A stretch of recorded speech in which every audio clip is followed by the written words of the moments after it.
Hello and welcome to English Parliamentary News. I'm Afia Jufri. In this edition, we'll present all the latest and interesting information around the House of Representatives of the Republic of Indonesia.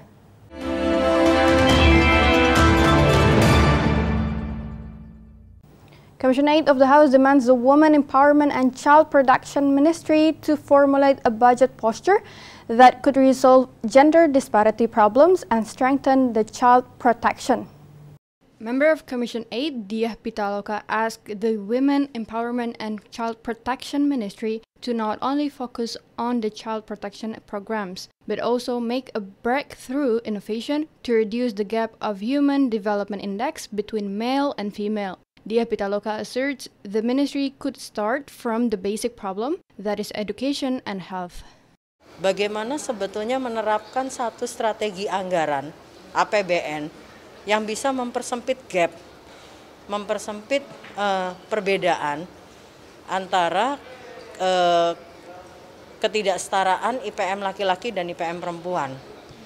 Meanwhile, Vice Chairman of Commission 8, Aceh Hasan Shazili, states the budget should be able to empower the women amidst the pandemic. Besides, the child protection is also needed to be prioritized, considering that the amount of child abuse cases is rising during online learning at home.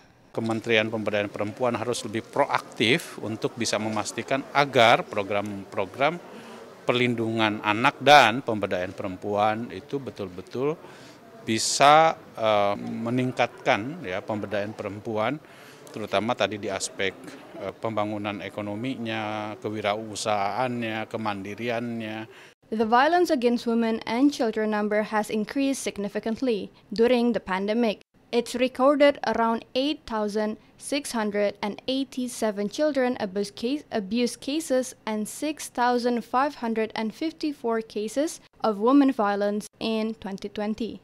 Alda and Sanjaya, TVA Parliament report. The government policy to provide subsidized fertilizers for farmers has not shown optimum results. Commission 4 of the House asserts the distribution of subsidized fertilizers is not reaching the target due to the data problem causing the agricultural productivity has not improved significantly.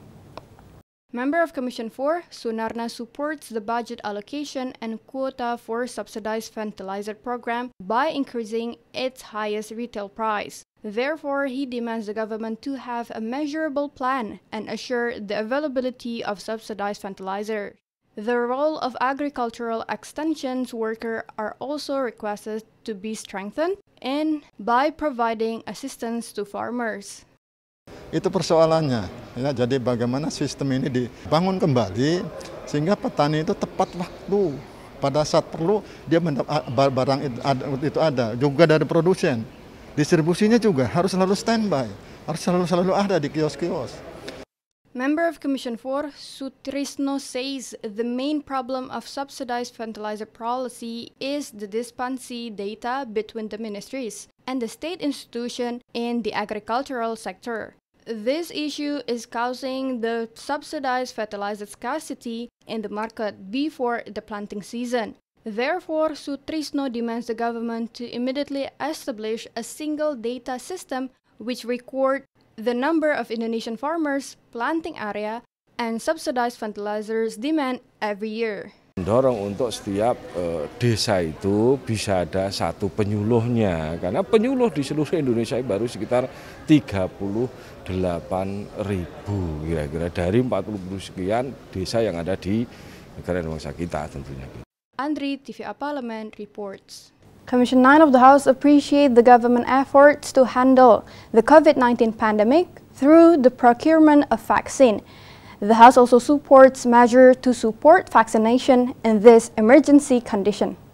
Member of Commission 9, Elva Hartati, encouraged the Health Ministry to provide the best vaccine for the society. Related to the third phase of the vaccine clinical test processes that is estimated to be completed in 3 months, she asserts the Food and Drug Monitoring Agency or BPOM could release the vaccine licenses for emergency due to the high number of COVID-19 cases. Karena sekarang kan orang terpapar udah banyak sekali ya. Nah, jadi kita tunggu aja nanti 3 bulan ke depan bahwasanya benar-benar uji klinis, apalagi yang bapak ibu yang umur 60 tahun ke atas, penyakit komorbid. Nah itu kan bahaya sekali. Member of Commission 9, Suir Siam, appreciate the government readiness to obtain the vaccine for the society. Therefore, he advises the people to not falling for the viral hoaxes or misinformation and immediately register themselves as vaccine receiver. Suir Siam also states, based on the research, there are no side effects from the COVID-19 vaccine as the society concerned. Ternyata tidak ada efek yang mengkhawatirkan itu ya. Presiden, kemudian para menteri, dan kemudian juga tokoh-tokoh kesehatan ya. Tidak ada. Yang ada di media sosial itu hoax. Helmi Anjelian, TVR Parliament report. Member of Commission 9 of the House, Rahmat Handoyo, urges the government to take persuasive communication for people who refuse to get vaccine rather than using sanction as stated on Article 93 of the Health Quarantine Law. Member of Commission 9 of the House, Rahmat Handoyo, says the stipulation sanction for those who refuse to be vaccinated should not be implemented immediately. A creative and educative socialization is expected will make them understand the importance of vaccination to stop the virus beside doing or implementing the 3M protocols. Bermanfaat baik buat secara keseluruhan, tidak hanya kepada pribadi, tapi juga menyelamatkan lingkungan, menyelamatkan keluarga, menyelamatkan masyarakat. Saya kira itu yang paling kita tekankan dalam hal ini edukasi. Tetapi tidak perlu kita paksakan, tetapi dengan penuh kesadaran.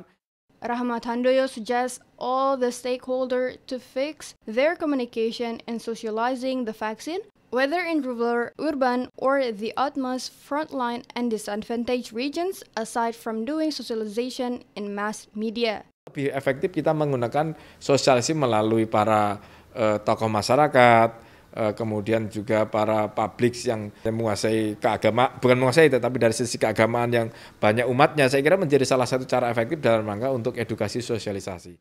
The COVID-19 vaccination program had been started since 13 January 2021 when the President Joko Widodo got vaccinated and will be divided to 4 stages of vaccination. Andri, TVR Parliament reports. Commission 4 of the House deplores scarcity of subsidized fertilizer for farmers caused by the lack of data in the Ministry of Agriculture. Member of Commission 4, Yohanis Franciscus Lema, demands the Agriculture Ministry to fix the subsidized fertilizer problems. The production and distribution process need to be supervised tightly so it will hit the target. Dikatakan bahwa tiap tahun itu subsidi itu 25 sampai 30 triliun. Tetapi pupuk ini tidak juga didapat di masyarakat, distribusinya juga bermasalah, mengalami kelangkaan, dan produktivitas tidak naik. Member of Commission 4 of the House, Luluk Nur Hamidah, urges the Agriculture Ministry to improve their performance in optimizing the distribution of subsidized fertilizers. She also reveals the amount of distribution between the subsidized and unsubsidized fertilizers is not equal, and the farmers are facing difficulties to get the subsidized fertilizers. Jadi banyak keluhan dan temuan. Justru pada saat petani membutuhkannya pada masa tanam itu pupuknya nggak ada gitu. Padahal ketiadaan pupuk atau kelangkaan pupuk itu berpengaruh kepada produktivitas pertanian. Nah kalau ini kemudian tidak ada, maka ya pasti akan mengganggu kualitas pertumbuhan produktivitasnya yang. Commission 4 of the House asserts the implementation of fertilizer distribution in 2020 fails to achieve its target. Conversely, the Ministry of Agriculture planned to increase the highest retail price for the subsidized fertilizer. Oki and Rifki, TVR Parliament report. Commission 8 of the House demands a clarity from the National Disaster Mitigation Agency or BNPB for the COVID-19 budget implementation to ensure that the budget is used for the society needs.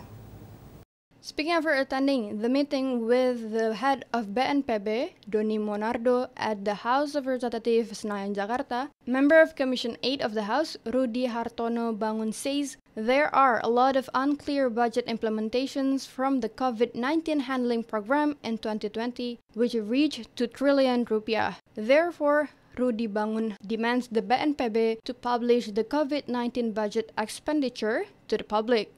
Dengarkan, karena itu uang rakyat gitu.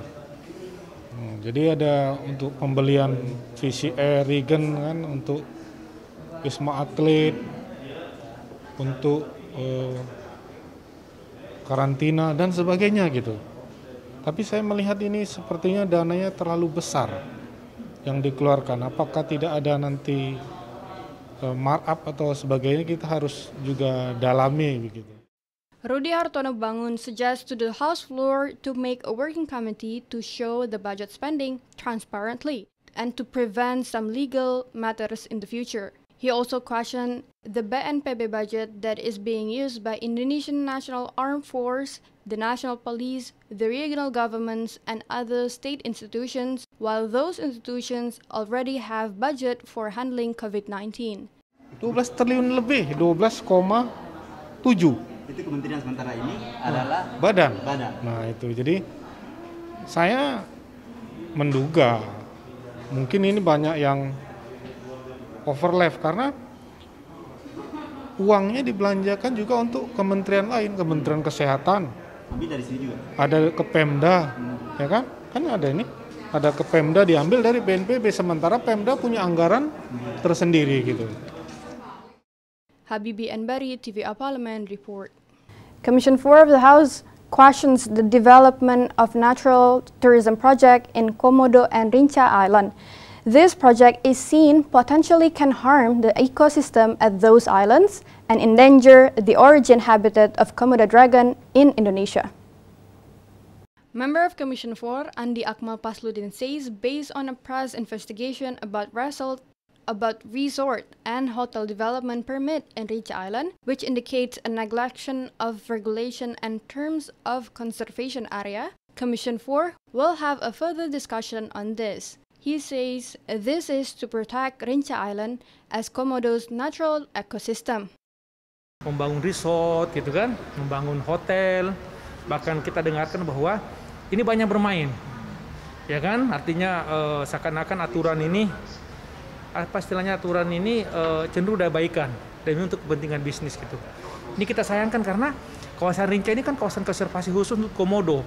Member of Commission 4, Darori Wonodipuro adds the development could combine the in situ and ex situ conservation methods to protect the ecosystem and keeping its natural habitat by making an artificial condition in the development area. So it will not completely change the island ecosystem. Karena di sana juga banyak komodo yang liar, bagaimana di Pulau Rinca ada dilakukan kombinasi atau pelestarian in situ dan ex situ. In situ itu maksudnya pelestarian tergantung pada alam, kalau ex situ itu perbuatan pelakuan oleh manusia dikombinasikan. Commission 4 of the House encouraged the development in Rinca Island to keep the natural ecosystem and ensure the safety for both tourists and Komodo. Ferdian and Zia, TVA Parliament report. Following the high number of COVID-19 cases in Indonesia that cause overcapacity at health facilities, the House pushes the government to evaluate the implementation of PSBB and PPKM. The House also demands the government to keep enforcing the health protocol. The House Vice Speaker for Economic and Financial Affairs, Sufmi Dasko, says the increasing number of COVID-19 cases has caused hospital overcapacity. Even now, Jakarta is also accepting patients from nearby city. Therefore, he says the House will keep monitoring the hospitals that handle COVID-19 patients. Pandemi ini kan tanggung jawab kita bersama dan memang lonjakan-lonjakan ini kemudian memang di luar prediksi kita. Dan juga apa yang terjadi ini memang belum pernah terjadi di Indonesia. Oleh karena itu kita juga monitor bahwa rumah sakit di Jakarta ini kemudian bukan hanya diisi oleh penduduk Jakarta, tapi kemudian ada di daerah-daerah sekitar Jakarta. Sufmi Dasko Ahmad also mentions that we cannot avoid the factor that causes the increasing number of COVID-19 cases, such as long holidays. Therefore, Sufmi Dasko calls the government to review the implementation of large-scale social restriction or PSBB, and restriction on community activities or PPKM, or the modification of both. Karena memang kemarin itu juga terbentur karena libur-libur, yang kemudian libur-libur ini juga menyebabkan klaster-klaster yang tidak bisa dihindari. Nah, oleh karena itu antara PPKM, PSBB dan lain-lain kita minta kepada pemerintah untuk mengkaji apakah kemudian tetap melakukan PPKM atau PSBB atau kemudian seperti tadi dilakukan modifikasi daripada dua opsi tersebut. Zikri and Yasser Todenus, TVA Parlemen, report. And that rounds up this edition of English Parliamentary News. On behalf of all the crew of TV Parliament, we would like to thank you for your attention. We will meet again in the next edition of English Parliamentary News. From me, Afia Jifri, once again, thanks for watching and goodbye.